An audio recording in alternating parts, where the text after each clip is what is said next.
Sorry about that. Hey y'all, I know I probably look like shit. This is faketohma. And I've just been rewatching on my favorites on YouTube, Why Twilight Sucks.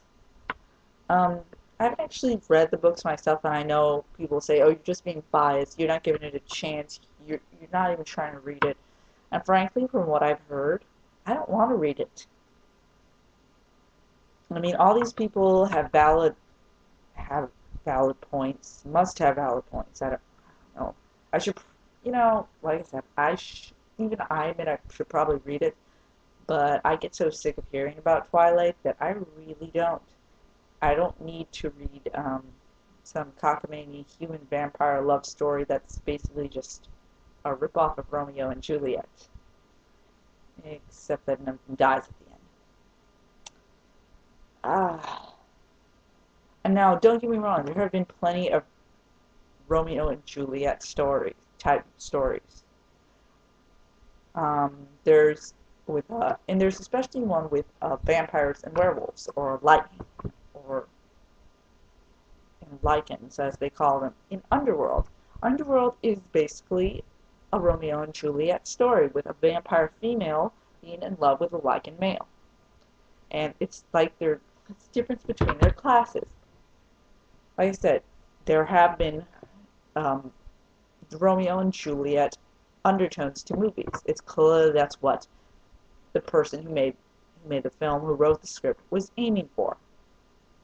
Um, there's even an anime called Romeo X Juliet, which uses the exact Romeo and Juliet, but throws in a bunch of different stuff.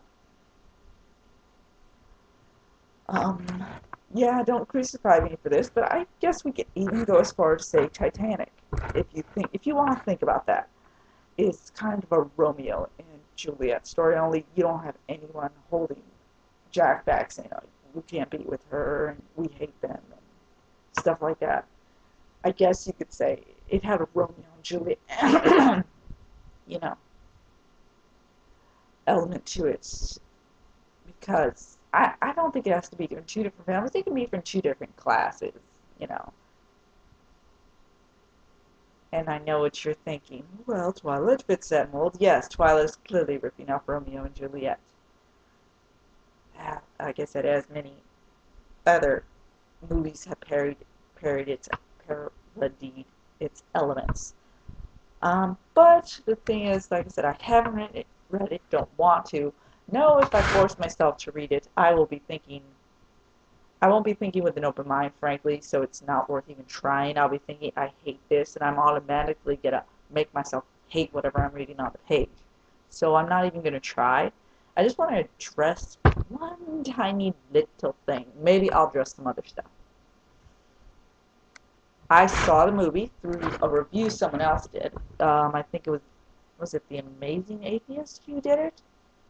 I think so. Also known as the Distressed Watcher, that guy with glasses.com, who did a review of Twilight. And he kind of jumped around, but I kind of saw the first movie, and there was this one part that really stuck out to me that everyone keeps saying.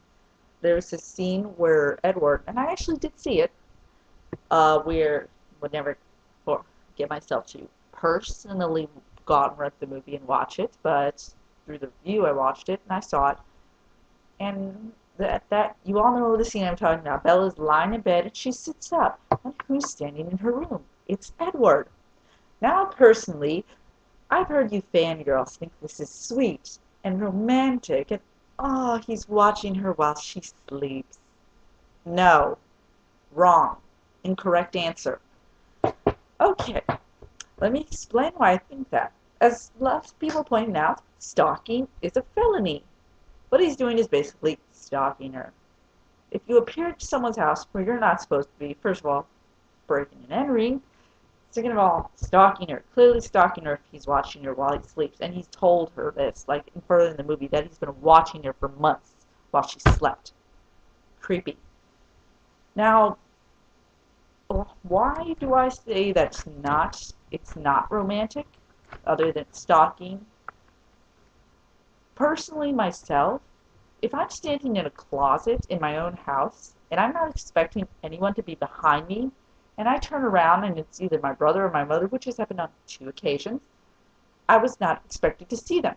So, much to the irrationality of everyone else around me, I screamed because I wasn't expecting to see them. Of course, my mother says, "Why the hell did you scream? We're the only two people in the house." I said, "Yeah, I know that, but I didn't expect to see you. You just don't stand behind a person like that. You announce yourself somehow." Now, I'm aware Edward is not going to say, "Hey, yo, Bella, I'm here," because he wants to watch her while he's sleeping.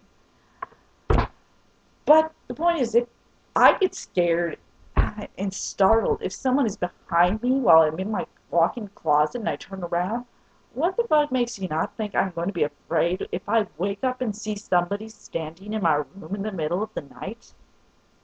I'm sorry, it's a natural human response. Any human, doesn't matter if it's female or male. If you see something standing in your room in the middle of the night, a human form that you don't expect to be in there, you're not you're not gonna later think it's cool or cute, and you're certainly not just gonna sit there and just stare. You're gonna scream your fucking head off. I would do it. Other people would be startled. I'm sorry, that's just a natural human response that Bella is seeming to lack, and so apparently do you. Um, I guess I can go on. I know I have no place to talk. I haven't read the books. Blah blah blah. If I force myself to read them, I'll hate them even more. Uh, and I heard Stephanie Myers can't work with the shit. That's what I heard. But I'm just gonna leave it at that because that's the one thing that bugged me. You know, I was thinking of that and I was like, I just have to record this. So, faketohma,